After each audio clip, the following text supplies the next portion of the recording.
Bab 20. Setelah kakek Li selesai bicara, para pekerja langsung segera mematikan lampu.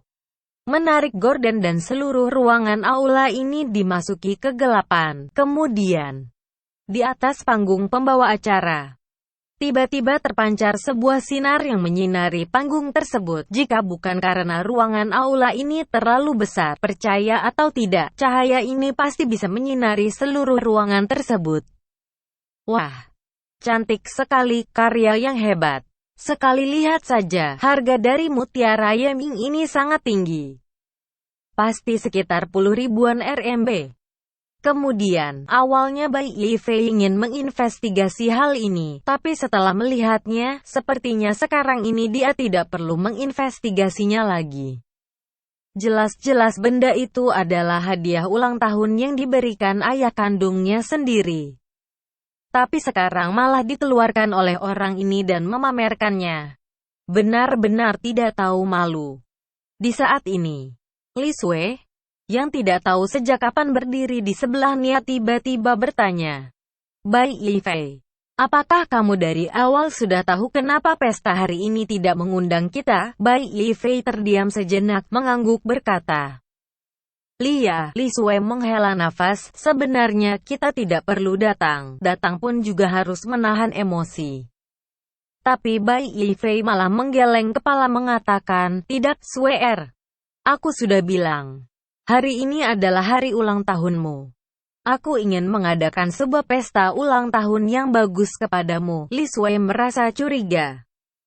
Tapi ini sudah saatnya. Masih mau mengadakan pesta apa? Bai Yifei tidak banyak menjelaskan. Dia hanya tersenyum saja.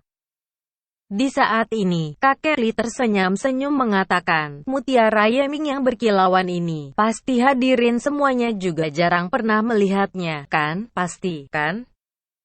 Mutiara Yeming dari langit ini awalnya sudah sangat jarang ditemui, apalagi yang begitu besar. Akan tetapi, para hadirin semua lebih penasaran akan siapa yang memberinya.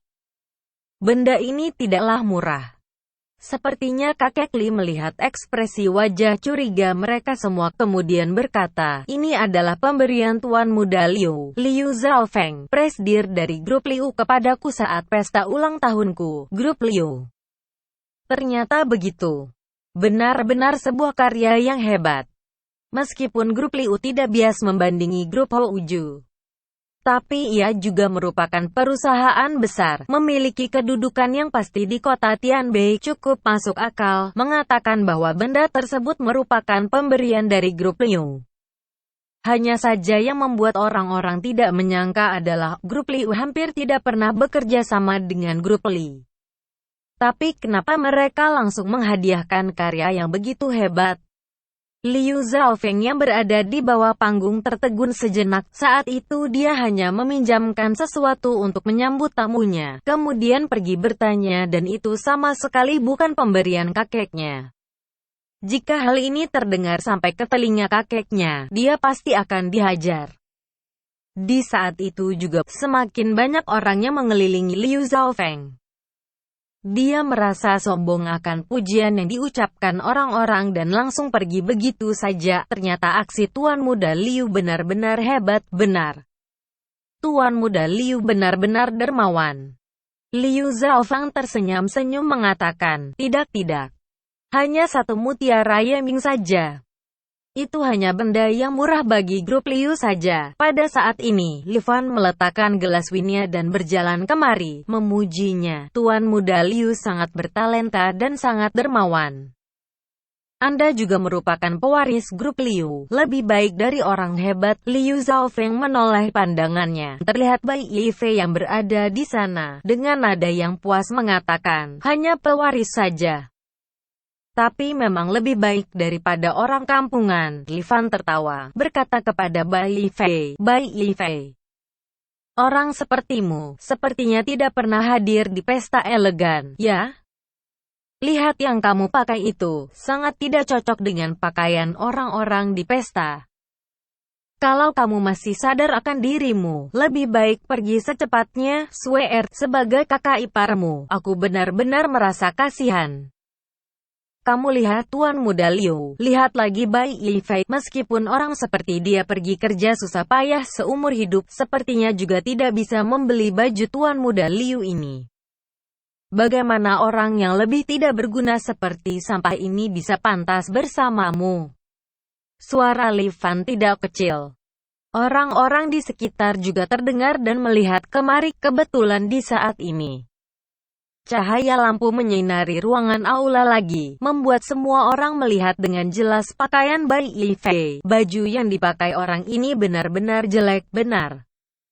Mungkin barang bekas, sama sekali tidak punya otak. Dia tidak tahu cara berdandan untuk datang ke tempat seperti ini. Suara cemooh setiap orang terdengar satu demi satu, membuat orang merasa sedih. Wajah Li Sui menjadi merah karena merasa sedih, tapi Bai Yifei malah tersenyum seperti tidak ada yang terjadi. Pepatah mengatakan, anjing tidak bias memuntahkan gading gajah. Jika para hadirin yang mendengar langsung terdiam. Dia ini tidak mengatakan kalau mereka adalah anjing, bukan? Yang membuat mereka lebih terkejut adalah, jelas-jelas orang ini memakai barang rongsokan dan berani memarahi mereka. Raut wajah Li Fan terpaku. Masih belum sempat berkata, Liu Zhaofeng dengan nada dingin mengatakan orang rendahan dan tidak bertalenta baru bisa seperti yang dikatakan pepatah itu. Misalnya kamu melihat Liu Zhaofeng mengatai Bai Yifei seperti itu. Li Fan merasa puas dan melihat ke arah Bai Yifei. Entah siapa anjingnya, ya. Bai Yifei melihat Li Fan, melihat lagi Liu Zhaofeng. Benar juga. Siapa anjing? Hatinya sendiri tahu dengan jelas. Tatapan itu terlihat sangat jelas. Itu berarti bahwa Li Fan adalah anjingnya Liu Zhaofeng. Bukan, Li Sui yang berada di sebelah dan tidak mengerti keadaan melihat ke arah Bai Yifei. Kenapa dia mau melawan orang-orang ini? Tapi dia juga menyadari bahwa wajah Bai Yifei terlihat seperti biasanya. Sedangkan Li Fan sudah emosi sampai sekujur tubuhnya gemetaran. Dengan nada yang marah mengatakan, menghabiskan tenagaku saja untuk bicara dengan sampah sepertimu ini. Kemampuanmu tidak banyak yang seperti anjing, tapi benar-benar tebal muka.